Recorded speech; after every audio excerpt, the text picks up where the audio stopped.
You are listening to the Lawyer Stories podcast with host Benny Gold. Lawyer Stories was founded in July 2017 on Instagram and is an expanding global network of lawyers and law students sharing their personal journeys to the noble profession of the practice of law. Join us on this podcast as we dig deeper into these stories and hear from lawyers and law students from around the world in all areas of the legal profession. Here at Lawyer Stories, we believe that every lawyer has a story. What's yours? What's up, everyone? I'm Benny Gold, here with episode 4 of the Lawyer Stories podcast. We welcome you back. Hopefully you've heard the other 3 episodes. We had a lot of fun doing them. I'm having so much fun having guests on and talking lawyer stories and presenting different lawyers to you as much as we can. I am a licensed attorney in 3 states, Mass, Connecticut, and Maine. And I'm also the founder of the Lawyer Stories community, which can be found on Instagram at lawyer_stories. We also have a nice Facebook community. You can check that out too. And of course, we started this podcast a few weeks ago. And we also have a website, thelawyerstories.com. So today, we have a very special guest. Kristen Corpion is with us. Kristen's an attorney, entrepreneur, innovator, and educator. She's basically the face of the modern lawyer. Kristen, how you doing? Hey, Benny. Thanks for having me. I'm doing well. Great. I'm glad we finally were able to connect. Yes. I'm very happy to have you here on the show on episode 4. So as a quick note, so we had our first Lawyer Stories event in collaboration with Sidebar and Corp Law. Those are Kristen's business and project. And it was a great time, Kristen. Thank you very much for doing that and setting everything up. Yeah, my pleasure. It really was a good time. We had an awesome turnout, and I'm a huge fan of what you've built with Lawyer Stories. Thank and it you. was really cool to see it come to life and, take a little bit of these digital communities and see what happens when we all get together in person. I think we had a good time. Yeah, it was really awesome. It was like, I've been talking to some of these people on Instagram for a while and direct messaging and posting their stories, and all of a sudden all these people start walking through the door. I'm like, hey, I recognize you. And I think I started calling them by like their screen name on Instagram, but it was a lot of fun. And let me just tell everybody this out there who's listening, I always thought it would be cool, a year and a half into it, to get together with some of the Instagram people, whether in South Florida, New York, Boston. And I was just thinking drinks or like a happy hour, but because of you, you suggested we do like a fireside chat, and you really gave the program a lot of structure, and I really appreciate that. So thank you very much. I have to say, job well done by you. We appreciate it. Yeah, my pleasure. Thanks for the collaboration. It was awesome. And it's cool to see that, the folks you're meeting on Instagram and social media can be just as fabulous in real life. So That's it's a good time. True. Totally true. And I hope we can do it again, to be honest. I would Yeah. love to do it again down in South Florida. I'd like that. It was a lot of fun. So to get to your personal lawyer story. So one thing I'm always curious about with attorneys is like, did you have a moment, or like when did it hit you that you wanted to go to law school? Did you have some sort of epiphany or a certain moment in your life when you were like, that's it, I'm going to be a lawyer? Yeah, so I am, I don't know, a bit of a weird case in that I wanted to be a lawyer starting at 7. Okay. And so I was one of those, little kids talking about how much they want to be an attorney and really having no idea fully what that meant or, what I'd be getting myself into. And especially true since I am the first lawyer in my family. So, Okay. I So think that nobody else in the legal profession in your family, you're the first person, huh? Yeah. My dad was involved in some medical issues when I was a kid, and we ended up, working with lawyers. And I guess I saw that at, a young age, and I thought, I want to be like them. I want to be a good lawyer one day. And, it's one of those things that I kind of look back on a little bit, I don't know, I don't want to say jaded, but there's just so much you don't know when you're a kid. And that's true of everything. But it's Right. especially true, I think, of the legal profession. And, Yes. Some folks go into it with such pure hearts. And then, we get stomped on a little bit, I think, by the profession overall. And so I look at the younger version of myself and I try to pull her forth despite going through, the boot camp of being onboarded into our profession. So wow, the boot camp, that's a strong word, but okay. Yeah, I hear you, but obviously you worked very hard to get where you are, which is very successful businesswoman with 2 businesses. You're an educator. You teach college students, I believe. Are you teaching at the law school too? yeah, at this point I've taught both at the undergraduate and graduate level, law school classes and undergraduate classes. That's really amazing. So you went to USF for undergrad and then out to Berkeley for law school, UCal Berkeley. So as I mentioned, you own 2 businesses. You're also, this is pretty amazing, you're the incoming president of the Dade County Bar Young Lawyers section, 40 under 40. And one thing I find also sort of interesting that I think we can maybe dive into with one question is you went into big law, right? Like right after law school. Is that something that you did? Yes, that's right. I started at a large law firm in Miami, Greenberg Traurig, right out of law school at the ripe young age of 24. Wow. So how long did you stay there, and what was that experience like? So I started out as, a law clerk in 2L and ended up having the job offer and starting right out of school. Was there for a couple of years, and, big law is an interesting experience, good learning opportunities. Right. In a lot of ways, you're learning a lot of different things. And I think this is true of everyone's first job. But I think big law holds a lot of interest for people just because it's so, exalted in our profession overall. Right. And so it was an interesting and very formative experience for me. Wow. So, and you said how many years you were there? A couple of years? Yeah.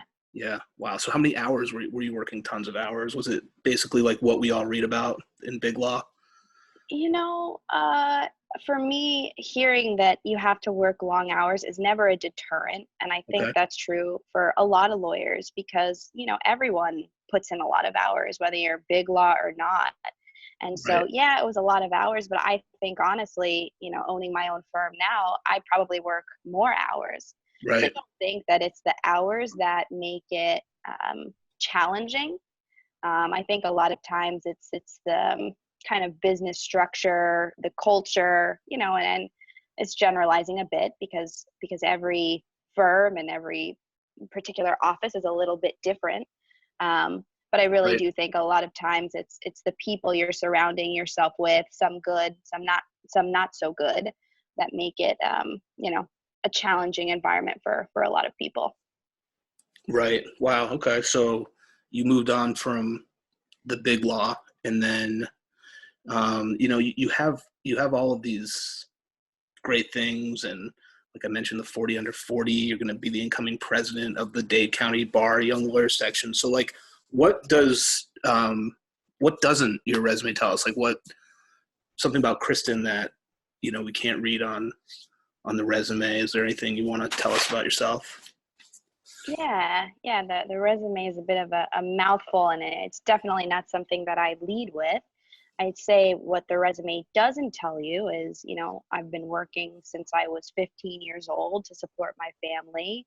Wow. First to go to college, married to my college sweetheart. We've been together for 12 years. Wow. Yeah. And, I lost my dad unexpectedly my first year of law school. Wow. I'm sorry. Yeah. I'm a crazy proud pet parent to my dog named Khaleesi. And in my spare time, I'm a casual gamer. So Casual those are not gamer, on really? the Like yeah, what kind of games? yeah, video games, shooters, Okay. play a little Overwatch here and there. Have you ever And heard my of Sega Genesis? Nintendo was growing up, but then I think I stopped at Sega Genesis Yeah, Sega was a good time. Okay, so I you grew were up probably on video games. you were probably like 2 years old when I was playing Sega. NHLPA '93, great game. Right. So okay, wow, so that's cool. Like I like to know those type of things. And like you're doing a lot of things, obviously, that as a young lawyer and that like senior lawyers and partners and people who have been in the business a long time have been who like dream of doing, and you're speaking up against traditional models of the law practice. So like, that's one of the big things about you is you're speaking up against, or maybe not against, but sort of in favor of a different law practice model. So like, how did you get there? Like, how did you get to be doing what you're doing today? And like, if somebody else wants to join with you and be an ally in what you're doing, how can that happen? Yeah, thank you. I'm proud and excited about all the things that I get the opportunity to do. In terms of how I got here, I guess going on, seventh year of practice, it's a bit of just not fitting into the traditional model like I guess I was supposed to, or rather, I thought I was supposed to. Um, I thought I had the dream job right out of law school, and then that should have just made me happy, and I should have just, made it work. A lot of times that was the feedback that I even got from folks when I would start asking questions and, trying to just sort things out. And so I think part of the way that I got to where I am now is realizing that, the traditional legal practice probably wasn't going to work for me. And then rather than forcing, the wrong fit, embracing the fact that I wanted to do something different, giving myself the opportunity to change course and be myself and, then actively do something about it. I have my firm and we've been in business now for over 2 years, but that hasn't been easy and it hasn't come without challenges. But it's what I actively want to do. Right. And so just, I think, allowing myself to do something different rather than forcing a traditional model, which I think, a lot of folks do because we just don't know what something different could be like, and doing what's always done feels safe. Right. So like when you say it wasn't going to fit for you, like the traditional model, would you mind sharing like what about the traditional model it was sort of like you wanted to not escape from, but change, maybe wasn't going to work for you? Because I think a lot of people do probably feel that way, but you're sort of a pioneer in actually doing something about it. So Yeah, yeah, go ahead. I think a lot of it is a self-assessment, and I'm talking about what I think traditional is, I guess, in my own head and in my kind of universe here, but I think generalizing, folks know what I mean. Traditional is kind of where you're pushed to out of law school and kind of where the herd goes, what's generally considered prestigious, and just wasn't, I think, ever going to be the right fit for me, in that a lot of the more traditional corporate roles don't necessarily align with personal characteristics that I should have done a better job identifying before even starting my first job. And I take the blame for that. And I think the characteristics that I mean are, for me, that the highest thing on my personal index of sort of values are, things that I need to get from my work life are a very high level of autonomy. Okay. I need to be able to do a lot of different things or I get bored. Okay. So the idea of being constantly micromanaged, which from a business standpoint, I understand why certain firms, need to do that. It just is never going to work for me. It's just not my personality. I'm very much a rebel spirit. And then I don't like just doing one thing all the time. So, when I had the opportunity to teach one class as an adjunct, I was still working. And the thought of having to ask permission to get a job that not a job, but I guess an additional opportunity to teach. And my plan was to teach very late at night after putting in a full day at the office, and potentially still being told by, a firm that I couldn't do that. It's just not something that jives well with me. Yeah. It's Yeah. I need to be able to do all the varied things that I want to do, to feel happy with my, I guess, professional and personal self. And I think a lot of times the traditional viewpoint is, if you are not only lawyering all the time, then you're never going to be a great attorney, or, you're not doing what you're supposed to do, or you're being whimsical because you're, doing other things that you have a passion for. And I just don't buy into that at all. I think Yeah. it's very, very possible to have, multitude of interests and then translate those into a business that is successful and a professional life that is successful for you, and you can still be a technical expert. So Wow, that's a great response. I mean, I really think that a lot of people out there who are listening to this definitely respect that, and probably wish that they can assert themselves and really do what they want to do, like you do, and discussing autonomy and doing things on your own time and doing what you want to do within the law. And like, you're young, like you have a lot of time left to do whatever it is really that you want, and you should be in control of your time, and whatever it is, you've earned it. You got the big law, you got skills, and now you can sort of branch off and do your own thing, so to speak. I think that's a great response. So like, with that said, like, talk to me about leaving big law, like launching your firm, which is obviously super successful, and you're doing great things. So like, what was that like to leave, like take that big step? yeah, obviously nerve-wracking. I have been working since I was 15, and I come from, a family that is very much a working class family. And so there's a lot of personal guilt that I felt, around, you should have a certain level of gratitude. And I did, and I do, for, the opportunity that you were given, and you should just, you know, stay and accept it and kind of make that work, rather than go out on your own and take a huge financial risk and professional risk. When you're making, maybe 3 times as much or more than that than Right. some people in your family have made. And so that there's a lot of personal struggle there, making that leap. But I think that it was the right decision for me. And I'm happy about the decision, and things Yeah. have been going Well, no, well. that's terrific. I mean, congratulations. I mean, I'm sure your families are very proud of you, because you did do that, and you're following your intuition when it comes to that, and you're doing what's right for you.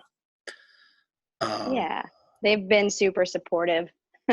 I think great. a lot of it is self-imposed guilt and, self-imposed opinions that I think you've got to kind of break and rethink in order to do something that at its core is just simply scary.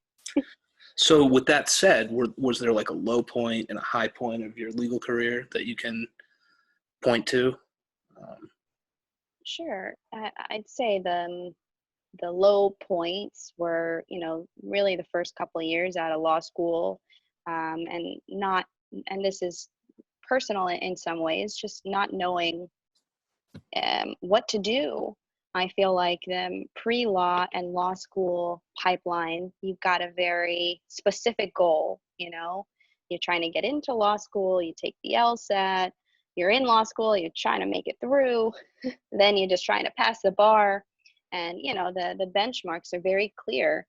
But once you get out and you got that first job, things become much less clear, and how you define success becomes much more personal. Right. And you've True. got to set those benchmarks for yourself. And Right. so being someone who is very comfortable in a learning environment, going out at 24 and being in, the kind of white collar professional context and having to set my own benchmarks for success just wasn't something I ever really thought about. I thought I would just get the job and that's it. So it was a bit of a low point in that. I was just figuring it out and not really Yeah. knowing where to kind of steer the ship. Well, you obviously have a good head on your shoulders and have done the right thing. So congrats on all of your success. Thanks. Tell me what it's been like launching your own law firm, and what kind of cases are you taking and work are you doing? Yeah, so launching my firm has really, and growing the firm has been, the highlight of my career. We're a business law firm, Corp Law, started in Miami, Florida, and we specialize in working with small and mid-sized business owners in outside general counsel capacity. So we're doing both transactional and corporate work as well as business litigation. And really, it's one of the things that I'm most proud of. I every milestone from the first client that you sign up to work with you to getting new office space and hiring new people to join the team. It's the thing that I've been most proud of, and I really enjoy the work that I'm doing and the clients that we get to represent. And it's strange because I'm working harder than I've ever worked before, and yet I'm also happier than I've ever been. So That's great. I couldn't be happier. Well, that's definitely important. Is there a certain area that you're doing more than others with business side? Yeah, so just primarily working with small and mid-sized business owners, right. and we're doing a bit of both in this outside GC capacity. So a good amount of corporate transactional work, Gotcha. putting together the corporate agreements and contracts, and we do a little bit of employment work too. And then we're also handling the litigation if our business clients have any disputes that they need to resolve. So it's really a nice mix of both, which is great for someone who has the problem that I told you I have earlier, which is not wanting to only do one thing all of the time. Right, I get to do a little bit of everything, which I love. Right. Now, you're located in South Florida, but do you take cases like all over the state if you can do them remotely? Yeah. We've some of our attorneys are licensed in other states as well. So we've been growing, which is nice, and working with clients throughout the state of Florida, and hoping to open a second office in the Tampa, St. Petersburg area. Great. Congratulations. That's Thank you. Yeah. So let's see here. So kids who want to go to law school, or your students, undergrad, well, I guess not law students, but if someone came up to you and said, because I get this question on Lawyer Stories sometimes, I'll get DMs and people will just say, like, I want to know if I should go to law school, and they'll start talking like to the Instagram account, and I'll try to give people the best advice that I can. But like, what would you say to students who want to go to law school? Yeah, so the class that I've been teaching now, this is going to be my fourth year. I've been fortunate enough to design the course, and it's sort of everything you wish you would have known before going to law school. Oh, that's so great. I get to have this conversation a lot, and without going too far into it, I think it's really important at the pre-law stage and in law school as well, not to be passive. And, on the one level, you don't want to let anyone talk you out of law school.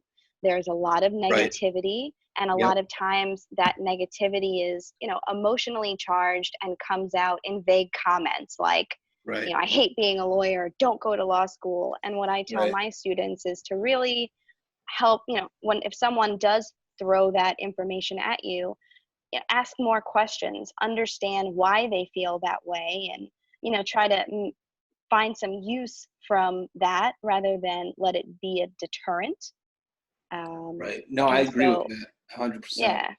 It's I just wouldn't tell anybody not to go to law school. I think people should go if they have certain circumstances. I think it should be that they should go, but I wouldn't want to be the one to tell somebody not to pursue their dream. I mean, a lot of people do it and they end up going into other fields and doing other things that sort of touch on the law. But, I think everybody should be able to make their own decision, which is hard when you're 23, 22, coming out of undergrad, and Yeah. you really you don't know. Yeah, I wouldn't turn anyone away either. And I try to be, I do this in my class. In fact, it's our next class session next Monday. Unpack things like that ABA report talking about, unhappiness in the profession and statistics around it. And so, let's not take it too negatively, but let's also look at it and think about it and try to understand how we can avoid being one of those statistics and be a little bit more empathetic for folks who are going through any specific type of, struggle. And I feel like just educating yourself about, the negativity, the bad sides and the great sides as well of being a lawyer. There are a lot of people who are happy doing it. So just generally for prospective law students, really being detailed and not being passive and really trying to understand what the options are going to look like for them once they get out of law school. Right. I mean, I think everybody has a different situation. I mean, like if I was talking to a person who wasn't sure if they wanted to go to law school, I mean, do you have somebody paying your law school tuition? Like, are you getting loans? Are you going to be in like a big debt when you get out? Because some people believe it or not, don't think about that. Like, I think if some law jobs don't really pay as much in the first few years, I guess the expectation is that you'll be making a bundle out of after a few years and you'll be able to pay those loans off. But like some people carry those loans for a long time if that's not what their goal is. So I think people sort of have to, but again, I wouldn't tell somebody not to go to law school for those reasons. I just think like somebody should find what they like to do, like what part of the law, whether it's criminal law, whether it's reviewing contracts, and go for it. But I think they should also do some practical courses, take trial ad, get some externships. Like you definitely need to make connections in the community. It's professional schooling. And I really can't stress that enough for people to go out there and make connections and really take full advantage of it. And if you're not somebody who's in a position to go to big law, and you're looking at smaller firms, like make your law school help you find you a job, like have you network with alumni. I agree. Yeah. So, excuse me. So sort of wrapping things up here, Kristen, how can everybody contact you who's listening to us today? Yeah, so I'm fairly active across social media channels. So personally through, LinkedIn, Instagram, Facebook, and then same thing, my firm has business accounts on those platforms as well. Otherwise, our website, www.corplaw.us. Yep. And then I'm also happy dropping my email as well if somebody wanted to reach out directly. I'm always happy to chat with and kind of make new connections. That's great. Now, is there anything else that you wanted to say today, to talk to the crowd about?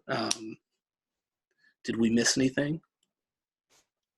I don't think that we have missed anything. I think you're doing a great job with thank you very much. It's Lawyer Stories and the podcast, so kudos to you for building very much. Thank you. alternative legal community. It's awesome. I'm having a lot of fun with it. I just hope to grow a big brand, continue to connect people worldwide, and to just keep growing this thing.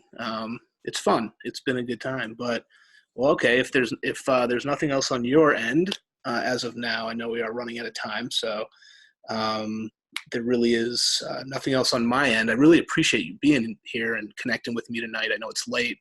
We work long days, but it's really awesome to reconnect with you and catch up. And I really do want to have another Lawyer Stories Corp Law sidebar event in Miami. That was just a highlight for me. Absolutely. Let's do it. So we're gonna plan that. Love it. So, all right, that's it. Episode 4 in the books. Thank you, Kristen Corpion, for being with us. And thanks, everybody, for listening. Check us out at lawyer_stories on Instagram, thelawyerstories.com website, Lawyer Stories on Facebook, and share with your friends and family if they need some inspiration. And wherever you are in the world today, enjoy yourselves. Cheers.